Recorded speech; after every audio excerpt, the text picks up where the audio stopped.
et à toutes. Vous allez voir le défilé aujourd'hui du 14 juillet 2013.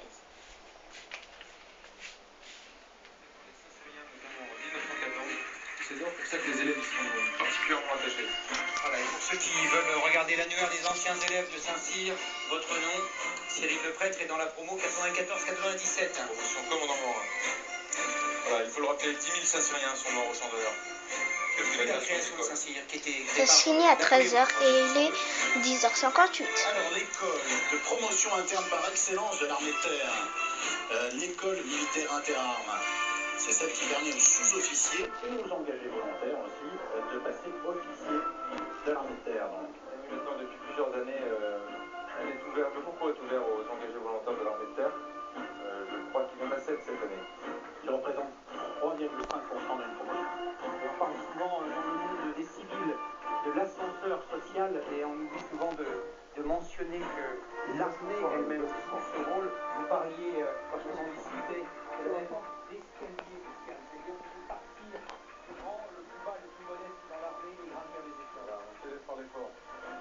Et alors on ne leur facilitera la tâche parce qu'ils continuent à assurer leur mission au quotidien tout en préparant l'école militaire interarmes. Eh bien oui, quand ils préparent le concours, ils sont en unité et ils remplissent évidemment leur fonction, leur métier de sous-officier.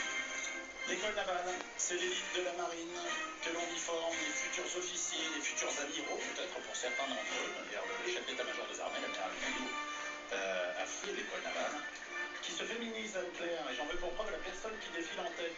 Oui, alors Stéphanie Guénaud-Bresson, elle a été une des premières femmes à rentrer à l'école navale. C'était tout juste il y a 20 ans, en 1993. Et alors évidemment, à la marine, on nous dit que la présence des femmes n'est pas forcément, ou l'absence des femmes n'est pas forcément un choix idéologique, c'était aussi un choix logistique sur certains bâtiments. Il n'y a pas de place pour elles, pas de quartier suffisamment isolé. Il n'y en a pas encore dans les sous-marins, mais on nous promet que les architectes des futurs sous-marins y pensent. C'est en direct, bien sûr. Claire, si vous pensez à une reconversion, sous-marinier, sous-marinière. 6 mois en mission dans le monde du silence, quel plaisir de la Je pense que nous allons arrêter là. Parce que en fait, ça va durer trop. Il est 11h et ça finit à 13h. Donc ça se finit dans 2 heures et donc voilà. Bon, il est 11h jusqu'à 11h10, on arrête. Pas assez parfaite pour le faire. Et c'est l'un de ses regrets, ce qui n'a pas empêché lui de passer son diplôme de pilote et d'avoir cette passion pour l'aéronautique. Alors c'est la formation de tous les officiers de l'air, qu'ils soient pilotes, navigateurs... Je voulais juste me faire un peu remarquer. Système aéronautique au sol... J'aimerais être une star quand je serai grande. Commissaire de l'air, ça existe aussi. Tous ceux en fait qui ont occupé une fonction d'officier, y passent. Et leur devise, c'est faire face. C'est une devise qui était celle de Georges Guynemer, qui était l'un des as du 14-18, colonel. Eh bien oui, Georges Guynemer, un de nos héros de la guerre 14-18, 54 victoires, mort en plein ciel en 1917, donc on n'a jamais retrouvé ni son appareil, ni son corps. Alors voici l'école du service de santé des armées.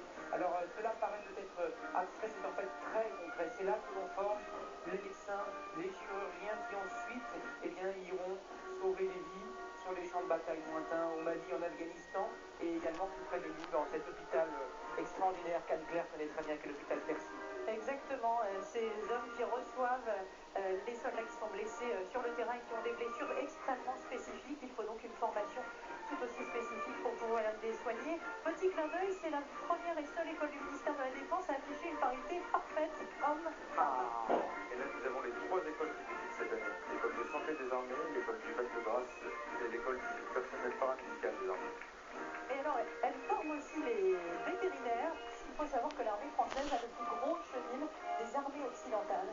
Et à ceux qui auraient l'esprit curieux, qui se demanderaient pourquoi un chenil et pourquoi des vétérinaires dans l'armée française, eh bien c'est parce que Plus il y a de haute technologie, plus le recours aux chiens est important, notamment pour détecter les engins explosifs improvisés. Il y en a beaucoup dans les guerres, sur tous les fronts.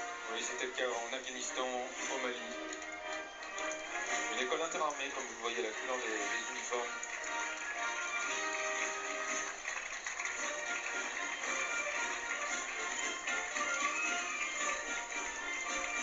Voilà, vous les reconnaissez, vous ne pouvez pas vous tromper à leur uniforme.